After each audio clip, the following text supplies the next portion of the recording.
Hello friends, welcome back to my channel Deepa vlogs. Deepa vlogs में आप सभी का स्वागत है। उम्मीद है आप सब बहुत अच्छे होंगे और मैं भी अच्छी हूँ। तो आज मैं वीडियो बना रही हूँ। मेरा ये वीडियो बनाने का कोई मकसद नहीं था, क्योंकि ये जो मैं अब आपको बताने वाली इस न्यूज़ को बहुत टाइम तो नहीं हुआ, लगभग 15-20 दिन से ऊपर हो गए।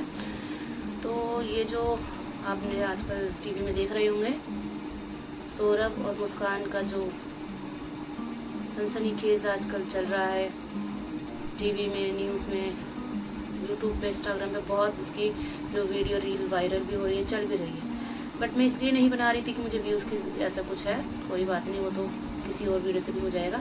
लेकिन लोगों ने एक ये हंसी मजाक बना लिया इस वीडियो को, जो कि ड्रम में सौरभ की लाश मिली थी। लाश तो नहीं कहेंगे, जिस तरह से मुस्कान ने 15 टुकड़ों में अपने पति को 15 टुकड़ों में करके एक ड्राम में भर दिया था और फिर उसमें सीमेंट भर दिया था।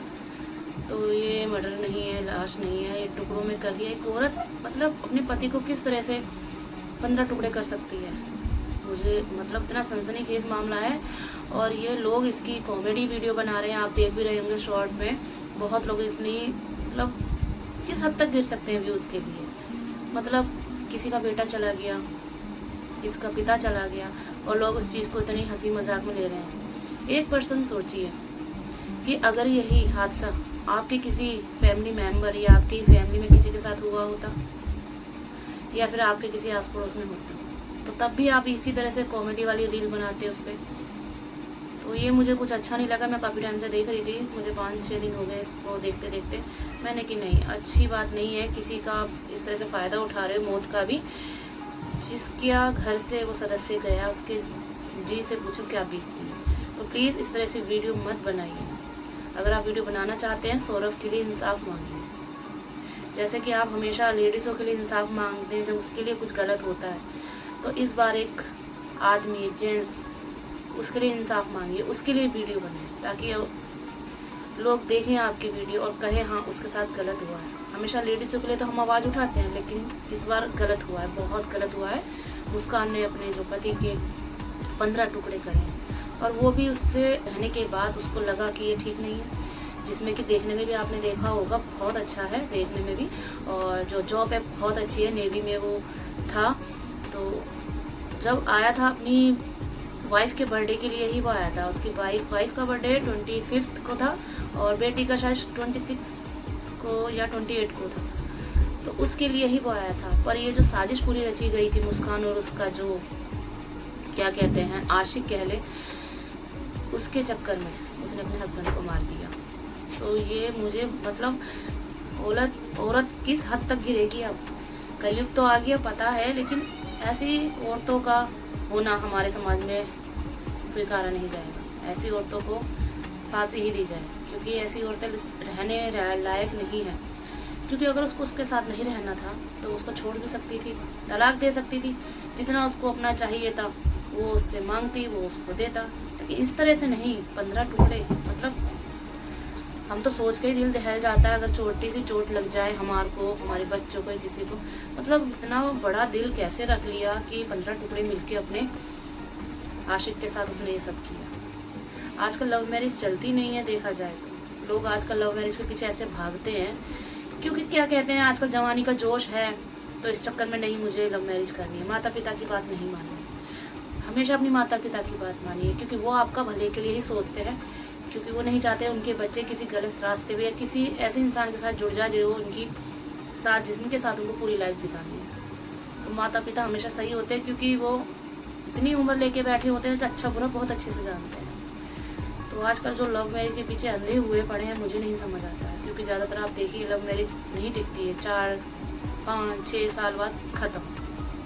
क्योंकि जब रहते हैं साथ में, जब पता चलता है, जब दूर दूर रहते हैं तो हाँ बहुत अच्छे से हम गर्लफ्रेंड बॉयफ्रेंड है, लेकिन जब साथ में रहते हैं, हस्बैंड वाइफ बनते हैं ना, जब पता चलता है कि हम आगे निभा पाएंगे या नहीं। तो मैं तो यही कहूँगी, आप लोग ऐसी वीडियो बनाना बंद करें। मैं वीडियो बिल्कुल नहीं बनाना चाहती थी, लेकिन मुझे मजबूरी में बनानी पड़ी। तो जो साहिल था वो 1 नंबर का नशेबाज था। कहा यह जा रहा है कि उसने, मुस्कान ने नशे में ही ये सब किया है। तो नशे में जैसे आप नॉर्मल सी बात ले लीजिए, कोई लोग जैसे ड्रिंक वगैरह करते हैं, पी के कहीं से भी यार दोस्त में अपने घर ही आते हैं, किसी और के घर नहीं जाते, आके चुपचाप सो जाते हैं। तो ये कैसा नशा है जो उसने नशा करके अपने पति के 15 टुकड़े करके ड्रम में भरा, जिसमें कि उसने बाहर से सौरभ के पैसों से ही 2 चाकू और एक उस तरह लेकर आई थी, उसी के पैसों से उसी को मारने के लिए। मतलब ये साजिश ही है, कोई जादू टोना मुझे ऐसा नहीं लगता है, मुझे ऐसा नहीं लगता है, ये साजिश ही थी कि वो अपने आशिक के जो प्यार में इतनी पागल हो गई थी। और उसको मारने के बाद दोनों शिमला मनाली घूमने भी गए, तकरीबन 6-7 दिन तक वो शिमला मनाली में अच्छे से अय्याशी कर रहे थे। तो उसके लिए क्षमा नहीं है, बिल्कुल नहीं। एक छोटी उसकी बेटी है 6 साल की शायद, उसको ऊपर भी दया नहीं आई। एक परिवार जो बिखर जाता है, हस्बैंड वाइफ गाड़ी के 2 पहिए होते हैं जिसी से वो गाड़ी हमारी चलती है, अगर एक भी खराब हो जाएगा, टूट जाएगा तो वो गाड़ी नहीं चलेगी। तो हमेशा पीएसओ के पीछे बिल्कुल मत भागिए, अपने हस्बैंड में खूबियाँ देखिए, बहुत खूबियाँ हैं। पैसों से जिंदगी नहीं चलती, प्यार से चलती है। तो साहिल जो उसका बॉयफ्रेंड था, अब दोनों अंदर है, पूछताछ उनके साथ हो रही है। अब देखते हैं क्या सामने आता है, क्योंकि ये जो केस बहुत लंबे चलते हैं, बीच में क्या होता है क्या नहीं सब समझ नहीं आता हमारे को। लेकिन जो अभी हमें दिख रहा है वो गलत हुआ है, सब चीज़ क्लियर है। जबकि मुस्कान के माता पिता ने भी कह दिया है कि मेरी बेटी डायन है, इसको फांसी ही मिलनी चाहिए, मेरा जमाई बहुत अच्छा है। जो सौरभ था मुस्कान को इंतहा प्यार करता था, उनके माता पिता ने भी खुद ये बोला है। तो जब उनके माता पिता को पता है मुस्कान के, तो वो ऐसे कैसे कर सकती है, बहुत गलत हुआ। आजकल रील बन रही है, मुझे ये देख के अभी भी अफसोस होता है कि ड्रम लेके जा रहे हैं, रील बना रहे हैं, सीमेंट लेके जा रहे हैं कि सीमेंट लाया हूँ, मुझे ऑर्डर दिया था, और हस्बैंड एकदम निकल के भागता है डर के मारे। तो इतनी मतलब लड़कियों का क्यों इतनी छूट दी गई कि उनका दिल इतना बड़ा हो गया कि वो मारने पीटने पे लग गए, जबकि सौरभ में कोई कमी नहीं थी। कमी होती समझ आता। और ऊपर से तुम्हारी लव मैरिज, क्या लव मैरिज चल रही है, छोड़ो इसे, माता पिता की बातें मानो, करो शादी, एडजस्टमेंट बनेगी क्यों नहीं बनेगी। जब पहले ही तुम लव मैरिज में 3-3, 4-4, 5-5 साल आराम से रह लेते हो बिना शादी के, शादी करने के बाद कुछ नहीं है, जब घर गृहस्थी का प्रेशर पड़ता है जब भी पता चलता है। इसलिए लव मैरिज छोड़ो, अरेंज मैरिज करो, और ये जो आजकल चल रहा है इसको छोड़ो। कलयुग आ गया है, ये तो साफ दिखाई दे रहा है। मेरा बस मकसद यही था आज की वीडियो बनाने का।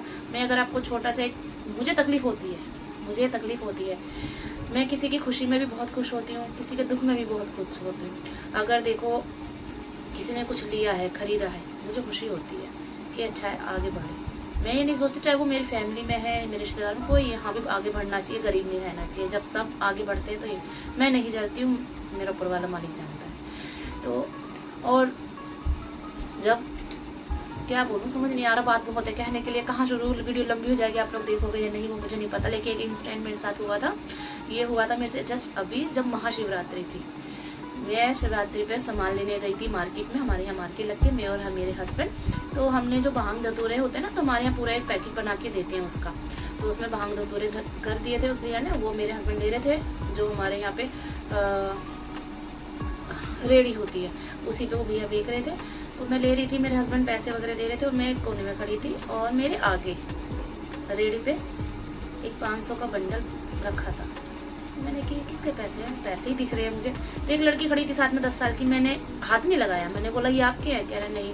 मैंने उठाया, अपने हस्बैंड को दिया, मैंने कि पता नहीं किसके पैसे हैं, पता नहीं वो बेचारा इंसान, मतलब 1 रुपया भी खोता है ना, मुझे दुख होता है। खर्च हो जाए मुझे नहीं होगा, 1000 हो जाए 2000 नहीं होता, लेकिन 1 रुपया भी खोता है, दुख होता है। मैंने वो पैसे अपने हस्बैंड को दिए और बोला कि पता नहीं किसके हैं, भैया को दे दो। तो भैया को दे दिया कि ये लो, ये किसी के पैसे गिर गए हैं तो आए तो दे देना। उस भैया ने ऐसे ही लेके अपनी इस बाल्टी में रख दिए जिसमें वो सारे पैसे लेके रख रहे थे। ठीक है, तो मेरे हस्बैंड ने तुरंत बोला भैया तो उसको देख तो ले कितने पैसे हैं इसके अंदर, जब कोई आएगा तो कैसे दोगे। तो उसने निकाले तो वो 1200 रुपये थे। ठीक है, तो हमने अपना बंडल जो है भांग धतूरे लिए और चले गए। और रास्ते में थोड़ी दूर में आई होंगी, थोड़ी दूर आई थी, तो पैदल तो माला ले ली। तो मेरे हस्बैंड ने बोला उसने 50 रुपये का दिया था, और उसमें उसने फूल वगैरह कुछ और वो धतूरे नहीं डाले, और 50 रुपये का पैकेट दिया, और ये 30 रुपये का दे रहा है, ये सब दे रहा है। तो तूने देखा तो उसमें भांग धतूरा है या नहीं। मैंने कि नहीं मैंने नहीं देखा। मैं तो कह रहा ठीक है, उसमें मुझे लग रहा है नहीं दिया, चलो वापसी चल।